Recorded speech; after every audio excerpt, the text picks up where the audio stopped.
Halo, selamat siang teman-teman. Kembali lagi di acara kesayangan kita, Inspirasi Sukses. Hari ini kita kedatangan tamu spesial dengan Kak Kayla Nabila Siregar. Beliau adalah seorang makeup artist ternama yang juga sukses membangun bisnisnya sendiri. Halo semuanya, nama saya Kayla Nabila Siregar. Saya sekarang seorang makeup artist dari Kota Jambi. Umur saya 21 tahun.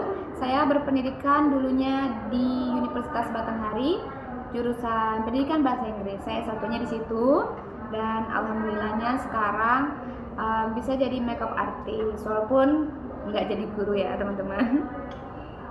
Oke, Kayla. Nah, gimana sih proses kreatif kamu? Gimana sih proses kreatif kamu sebelum mulai dandanin klien? Apakah kamu riset dulu atau spontan dengan feeling? Kalau itu fair, saya melakukan riset dahulu karena kita harus melihat nih apa yang klien kita mau, bagaimana makeup yang dia mau, terus untuk acara apa sih makeup itu. Jadi kita harus menyesuaikan nih, kalau misalnya makeupnya untuk daily atau untuk kondangan atau untuk acara penting lainnya seperti wisuda dan lainnya, kita harus juga tahu di mana untuk meletakkan posisi makeup ball atau makeup daily itu bagaimana. Jadi bukan hanya semena-mena tentang opini kita, tapi harus menyesuaikan keinginan klien, bentuk wajah klien, dan kecocokan makeup di wajah klien nanti. Menarik ya.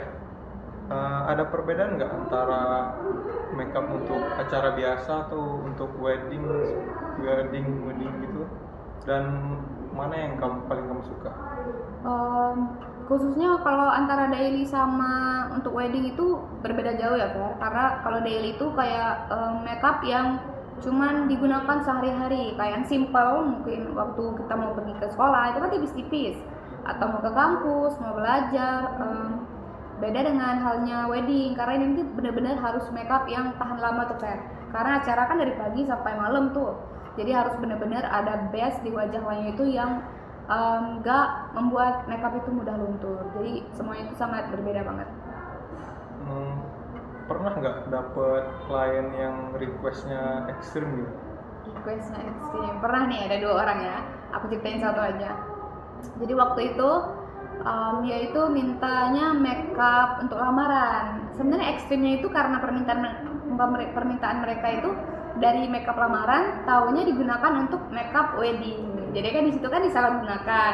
Takutnya pendapat orang lain itu mengenai, kan nama MUA nih yang kena, nama makeup artisnya.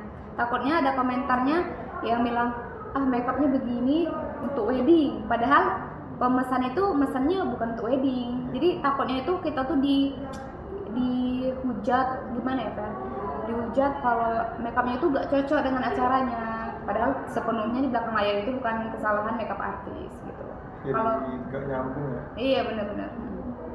Kalau kamu sendiri lebih suka makeup natural, bold, atau artistik, dan kenapa? Kalau aku pribadi, mungkin karena kerjaan aku juga ya Fer, di belakang layar, aku lebih suka daily yang simpel-simpel aja sih, yang ringan buat di wajah dan enak untuk kerja. Jadi kalau untuk bold itu sometimes mungkin cuman untuk kondangan hari Minggu aja sih.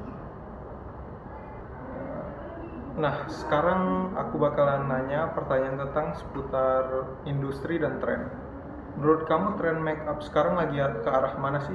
Misalnya Korean look, glass skin, atau yang lain gitu? Kalau kita lihat media sosial ya, yang sekarang lagi marak itu adalah makeup natural. Ya, natural ini beda sama daily, beda tipis, karena natural yang lagi nge-hype itu ala-ala Korea gitu Fer. Jadi sebenarnya sedikit kurang cocok untuk tone kulit warga Indo ya, karena kan orang Korea kan putih, kalau kita sama mata. Jadi yang dinamakan natural mereka itu lebih ke perpaduan warna di muka itu yang tipis, misalnya peach atau soft pink gitu. Kadang wanita di Indonesia ini, kalau kita pakai warna yang tipis itu nggak kelihatan fair, jadi kurang cocok untuk dia itu emang ngetrennya natural tapi kurang cocok untuk dipakai oleh perempuan Indonesia, jadi kurang memancar warnanya itu.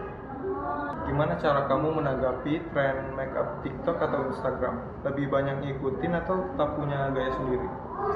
Kalau aku kita itu perlu improve ya kan, improve gaya, improve cara kita make up gitu, karena biar nggak ketinggalan zaman nih.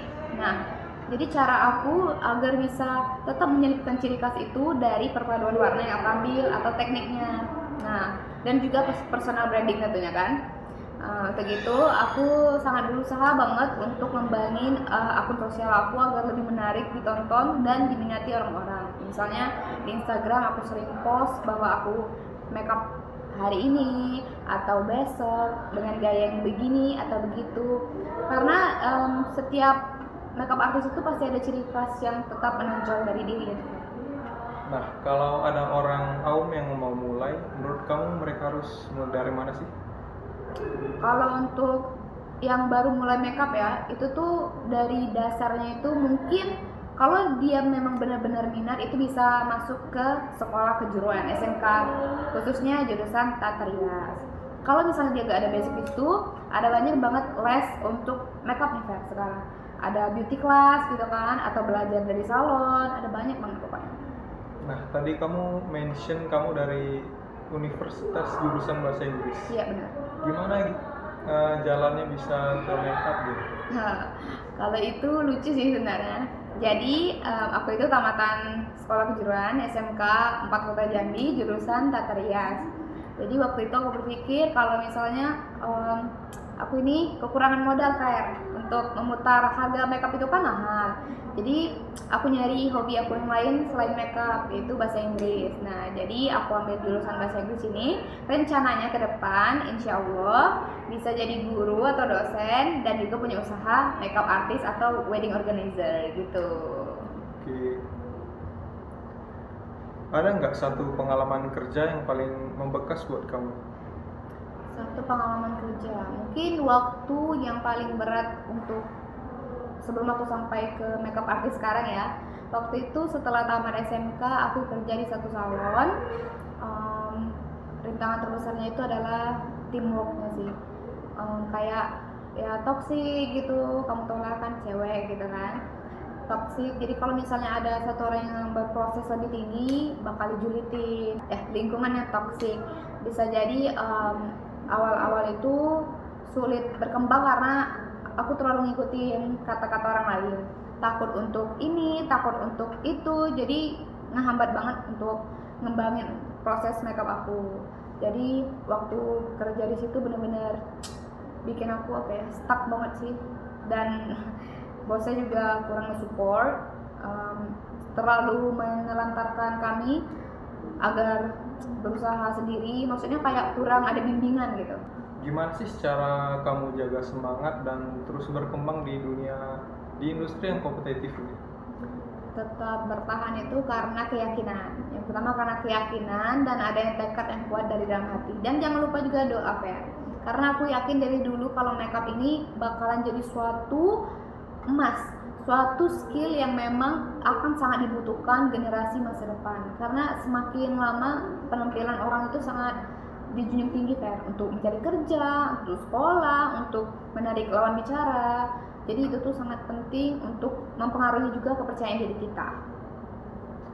Nah, apakah kamu pernah merasa insecure atau minder dengan hasil kerja kamu? Gimana kamu ngadepinnya? Itu tentu waktu awal-awal aku jadi makeup artist ya, waktu emang kliennya masih keluarga aku, masih teman-teman dekat, itu insecure banget kalau misalnya membandingin skill aku dengan skill orang di luar sana, karena aku masih mengandalkan pengalaman aku di SMK, karena aku nggak terlalu ngikutin waktu kuliah kemarin kan, aku stop. Jadi di situ adalah hard time aku banget. Tapi untungnya sekarang aku sangat-sangat pede untuk menerima klien. Bahkan aku bisa sehari itu ngejob sampai 6 klien, 6 sampai 10 klien. Wah, hebat ya. Ada nggak tips biar makeup tetap tahan lama tapi tetap nyaman dipakai? Tahan lama itu ada di setting spray. Setting spray ini kita pakai setelah kita selesai makeup fair. Jadi dia tuh mengikat makeup kita agar lebih lama dan stay di wajah. Selain itu juga bisa memakai moisturizer atau skin prep kan, serum, dan pemakaian foundation yang baik dan benar. Itu juga mempengaruhi makeup yang tahan lama. Wah, keren banget ya kak. Terima kasih atas waktunya, dan ada nggak pesan-pesan yang ingin disampaikan ke penonton kita? Pesan aku untuk para makeup artis pemula ataupun yang mau dan yang baru terjun, itu tetap terusin apa yang kamu pegang, tekad kamu, kepercayaan kamu, dan juga masa depan kamu di dunia makeup, karena aku yakin itu gak akan pernah pudar sampai kapanpun. Skill ini sangat penting sekali di masa depan, dan jangan lupa berdoa, tekun, rajin, jujur kepada klien, dan juga gigih untuk belajar lagi soal makeup. Gitu aja. Oke. Nah teman-teman, demikianlah obrolan kita hari ini dengan Kak Kayla Alnabila Siregar. Semoga kisah beliau bisa jadi suntikan semangat buat kita semua ya. Saya Ferdi Firdaus, sampai jumpa di episode berikutnya.